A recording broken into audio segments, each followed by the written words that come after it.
welcome to Home with Sarah Jane. Today I wanted to share our October homeschool morning basket. Our theme this month is spooky, and for spooky that's kind of vague, I guess you can say. I wanted to be able to include things like, you know, bats, spiders, crows. Sorry, I have a dog hair on me. There we go. Bats, spiders, crows, you know, things like that, opposed to just like the story, like a story about Halloween or whatever. So I kind of left it just spooky so that I had like wiggle room. So I did print out my morning basket schedule. You'll be able to see that it's a little bit lighter than our other schedules if you've been watching. And I will go over a lot of the updates for our first quarter of homeschool. It is coming up. We almost are done with first quarter, and there's been changes. There's been some changes already, and I will share that with you. But let's get straight into our morning basket. So these I'm going to go through really quickly because I do have a video on our Halloween books, but I have some new Halloween books and spooky books that I'm going to be sharing today as well. So the first book is Snowmen at Halloween,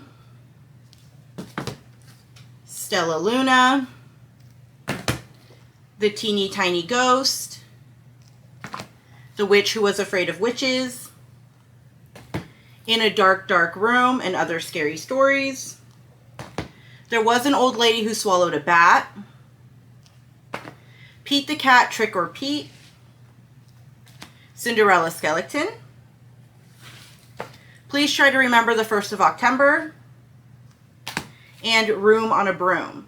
So those are the ones that we read every year no matter what, but because this is a spooky basket, I added in some chapter books as well, and a couple of just like nonfiction books about spooky things. So I've included The Addams Family, Wednesday's Library, Delightfully Dark Quotes and Gothic Tales from the Grim Girl. And again, this isn't like a super long read.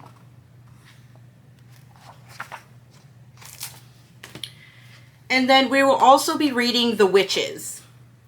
I didn't think to even put this on our book and a movie list, but we will be watching the movie after we finish reading this as well. Now these ones, I'll have to see if my kids will sit through these. This is More Scary Stories to Tell in the Dark and Scary Stories 3, More Tales to Chill Your Bones. My kids do not like things super scary. So I don't know if they'll let me read these to them. I know that they made a movie, I think, on some of these stories, but I don't know, again, if my kids will actually want to hear these. I'll give it a try, but if they don't want to, we will skip these books. Okay, this one I don't know how to say. Is it Banuncula? A Rabbit Tale of Mystery? And this one doesn't look super long, so we should get through this one pretty quickly, probably only a couple of days. And then we will also be reading What is the Story of Frankenstein? And this is one of the, you know, Who Was, What Was books, or What Is books. And then we will also be reading The Classic Starts Frankenstein. Now, if this seems too repetitive, we may just read the story. It all depends, because, I mean, I'm all for making sure that my kids grasp concepts, but if it's like draining to us and it's just too much if it's just too much, oh my gosh, I can't speak. If it's too repetitive, I will stop reading this one and we'll just read the story. We will also be reading The Strange Case of Dr. Jekyll and Mr. Hyde. And again, this is a classic start. And we will be reading The Classic Starts Dracula. Now, for some more informational stuff, we will be reading Science Comics Crows, Genius Birds. My kids do really enjoy graphic novels and comic books. And this is just a whole bunch of information on crows. And then this one is Science Comics Bats Learning to Fly. And again, it's just a whole bunch of information on bats. And this book, we are actually going to be doing an activity with.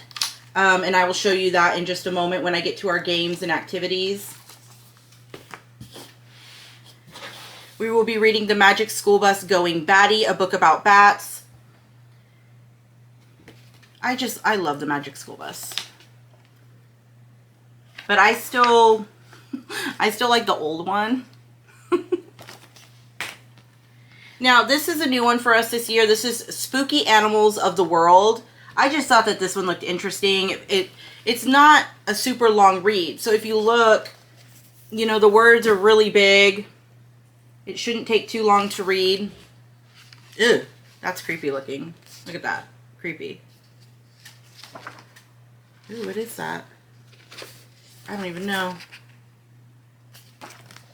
I feel like my youngest will really enjoy this one. Now, again, I did say that we are going to be reading the Classic Starts Dracula, but I also have this Eyewitness Classics Dracula, Timeless Classic Stories for Today. If this is going to be too repetitive, we won't do both. So I will probably just do this one. So I did get this one just in case, but I think this has more information about where the story comes from. So that I might just take this book and only do like sections of it instead of the whole book. And this is another new one. This is Bats at the Ball Game. Again, we wanted to kind of focus on like bats and crows and spiders. And this one I found for 50 cents and I was like, oh, bats. Okay. Just thought it looked like a cute book. We've never read one of these like bat stories before.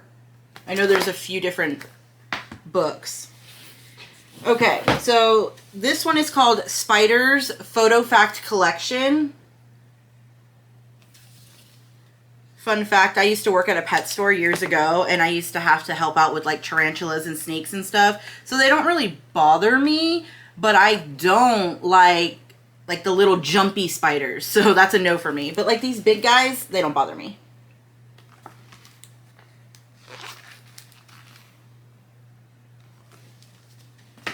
And then I also have, I actually bought this one. Where did I buy this? What's that discount one?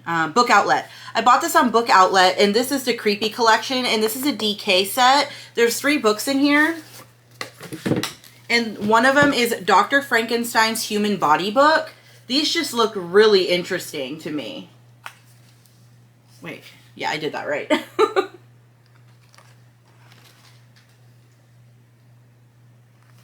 And again, I might just take sections out of these books. I haven't decided. Another one in this DK set is called Supernatural.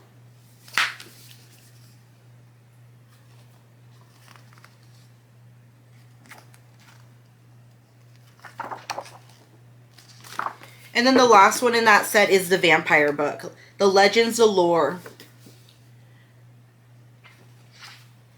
If I can open it. And we've never read these ones before, so this is something new for this year. And then let me get to, way over here. I also wanted to kind of tie in our poetry with Halloween. So I did find this book of spooky poems. So I decided to go ahead and theme our poetry with Halloween this month. We might make it through this whole book. We might not. We'll just, we'll see how it goes. And then I also picked a book up that's called Spooky Jokes. And I just thought that this would be something fun to add in. And this is like a tiny book. Like if you looked, it's a tiny book. But again, it's just some Halloween or spooky jokes. And then for our crafts and activities, I found, what did I find? Okay, so, whoa, big stack. So I found these Happy Halloween Mad Libs.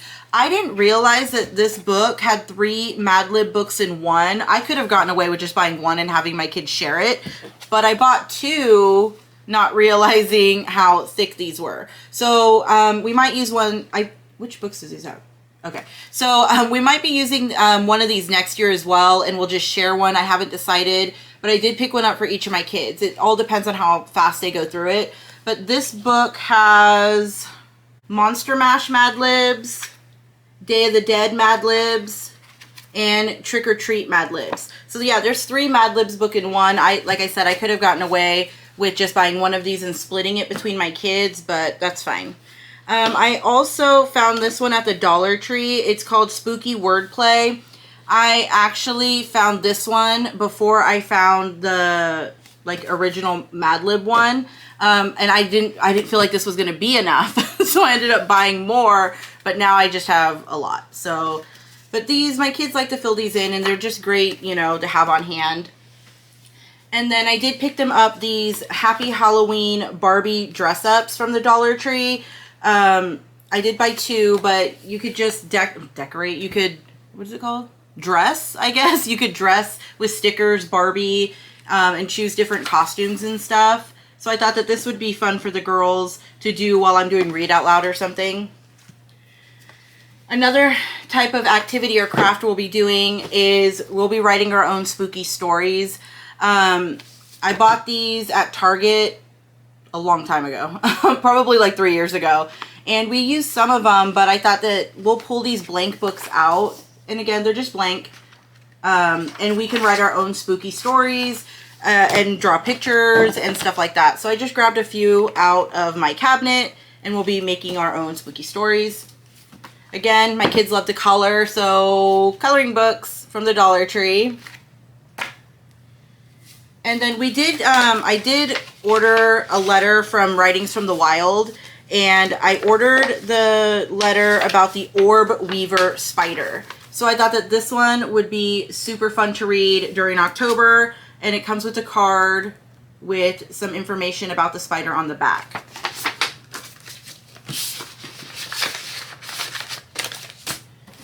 This I found at Target, and it's the human skeleton, but it's like a magnetic, like learn the human skeleton magnetic thing. I just thought that this would be, again, fun to have on hand.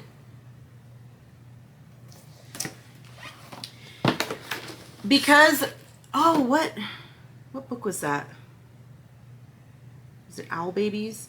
Oh, so we were reading Owl Babies, and my daughter asked if we could do owl pellets. So I thought, okay, I'll just throw it in our spooky basket because, you know, my oldest daughter does not like owl pellets, but my younger daughter really, really enjoys. This would be probably her 4th time doing owl pellets. So I did buy this kit on Amazon.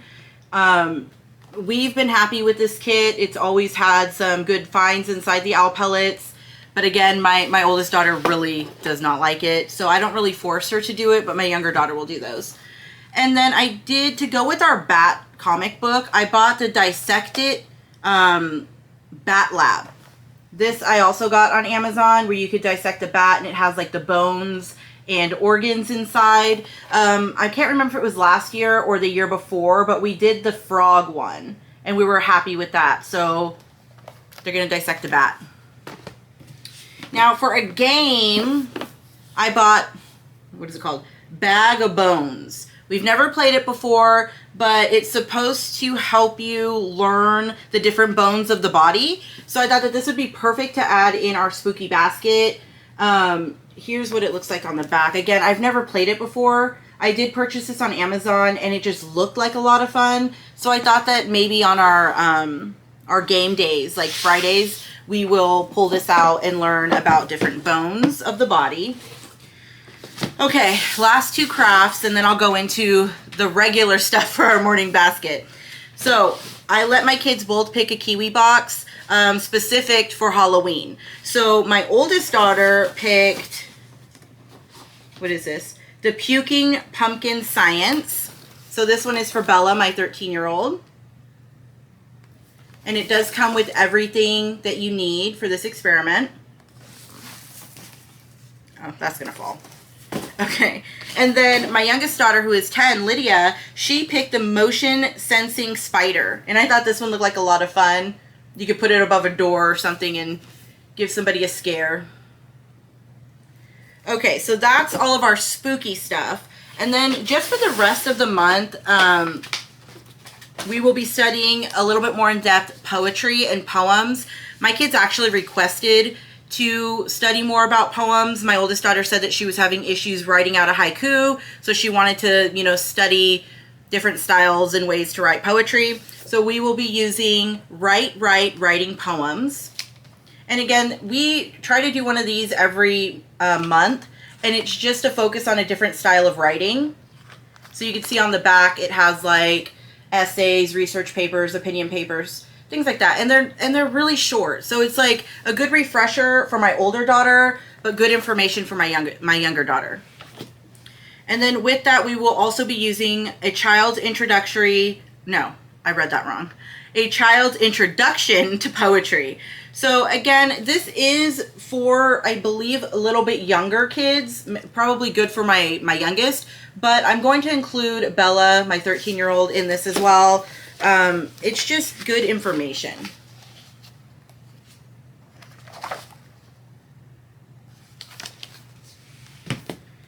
Okay, and then we do riddles in the morning. We're still working out of the same Dr. Doolittle's book, B1. So we just do like a riddle or two a day, and that's it. For our book and a movie book, this is usually what we start our day with. We are going to be reading Tuck Everlasting. And then, of course, we'll watch the movie. It doesn't really look like a very long read, though, so I don't think it'll... We'll probably have to pick another book for this month, but yeah, it's only 139 pages, so we could probably finish this in a couple of days, but this is for our book and a movie pick. And then for music, I gotta look at my paper because I already forgot. We are going to be using A Child's Introduction to the Orchestra, but using only a section of this book. We are going to be, oh, that's right. So we were studying classical music last month, or in September. So this month, basically. We were studying classical music. My kids felt like they wanted to study more of the composers during the classical era, so we extended it. We will be studying more classical composers in October as well, so we'll just continue to use this book and then probably grab a couple of little biographies or something to add to it. And then for art, we will be studying the Renaissance. Out of this book, I will just read a section that covers the Renaissance and then study a different artist from that, you know, Renaissance time frame. So one of the artists that my kids wanted to study was Michelangelo. So we're going to focus on Renaissance art with a closer look at Michelangelo's work. So these books, the Getting to Know the World's Greatest Artist, are pretty funny. So my kids do really enjoy these ones. It's like a cartoon, but you get like a small biography of the artist. And then the last thing that's going to be inside of our morning basket, I keep on forgetting to share this in my morning basket, but we have been doing it, is the Studies Weekly Well-Being. So I do not do the whole curriculum when I teach this. We just do this on Fridays, and all I do, we're going to be doing week 5. We're like 1 week behind. I don't even want to say behind, but we skipped 1 week. So all it is this little pamphlet type of thing, and all we do is on Friday, we read through this and talk about it. That's it. So I do like to have these. I felt like these have actually led to some great conversations within my kids. And so week 5, which is the week that we'll be doing, or the next week that we'll be doing, is actually focusing on growth mindset. So I think the last one we did was resilience. So every Friday we just focus on a new little well-being topic, and that is it. So that is everything that's inside our morning basket for October, I think. Yeah, I'm pretty sure. I have to look at my list again. So if you have any questions, please leave it in the comment section. Thank you so much for stopping by. You have a great day. Bye.